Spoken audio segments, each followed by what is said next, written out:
Eu sou Mário Persona e essas são as respostas que eu dei aos que me perguntaram sobre a Bíblia. Jugo desigual é qualquer sociedade que você entra e não pode sair. Qualquer compromisso que você faz com o incrédulo e não pode desfazer. Então, por exemplo, um casamento com o incrédulo é jugo desigual. Embora o casamento seja instituído por Deus, mas você vai ter problemas. Porque o crente vai querer uma coisa, o incrédulo vai querer outra.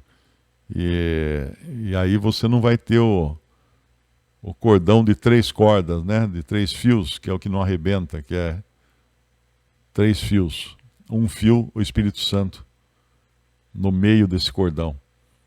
Mas então a sociedade, por exemplo, eu vou abrir uma lojinha lá com meu amigo, muito legal, tá legal, abre a lojinha lá, depois você vai ver.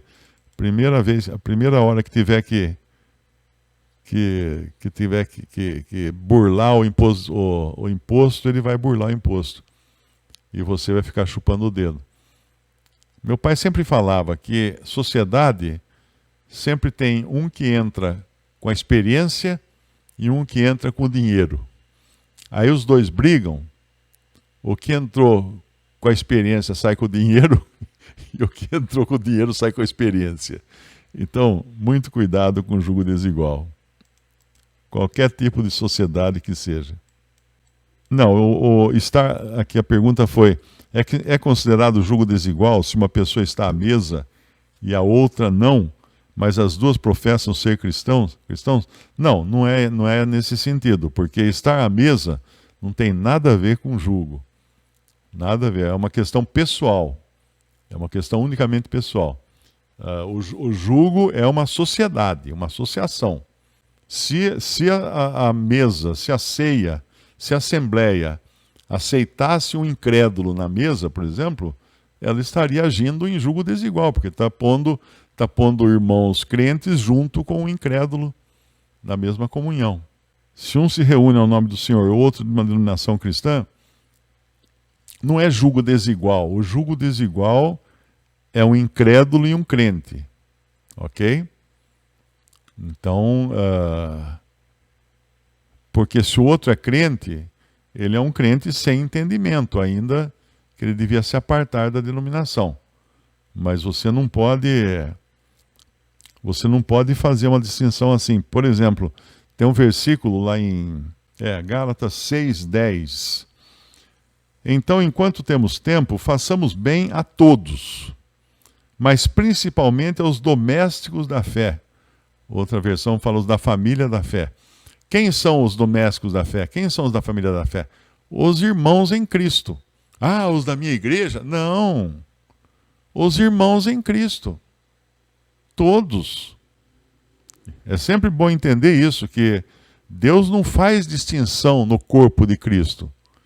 Não faz assim, esse aqui é membro do corpo de Cristo denominacional e esse é membro do corpo de Cristo não denominacional. Não existe isso.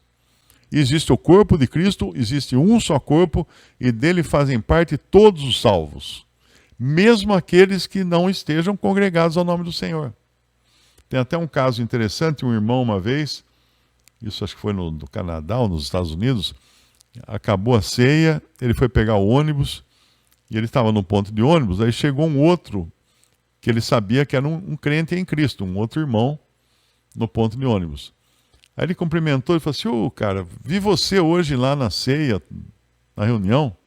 Não, você está enganado, eu nunca fui lá. Mas eu vi você lá, você estava lá. Não, eu nunca fui lá.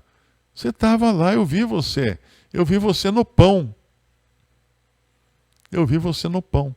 Porque quando nós celebramos a ceia, naquele pão nós vemos não apenas a representação do corpo de Cristo que morreu na cruz, mas também a representação do corpo de Cristo, que é a igreja.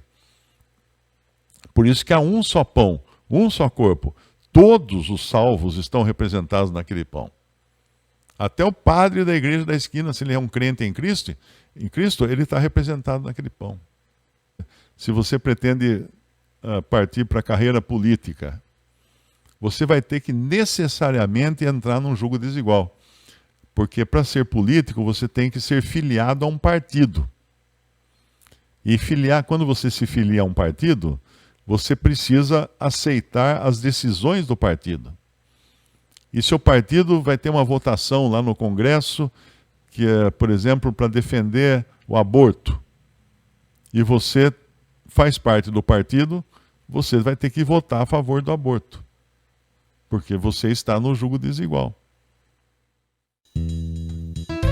Visite respondi.com.br. Também 3minutos.net. Baixe os e-books ou adquira os livros.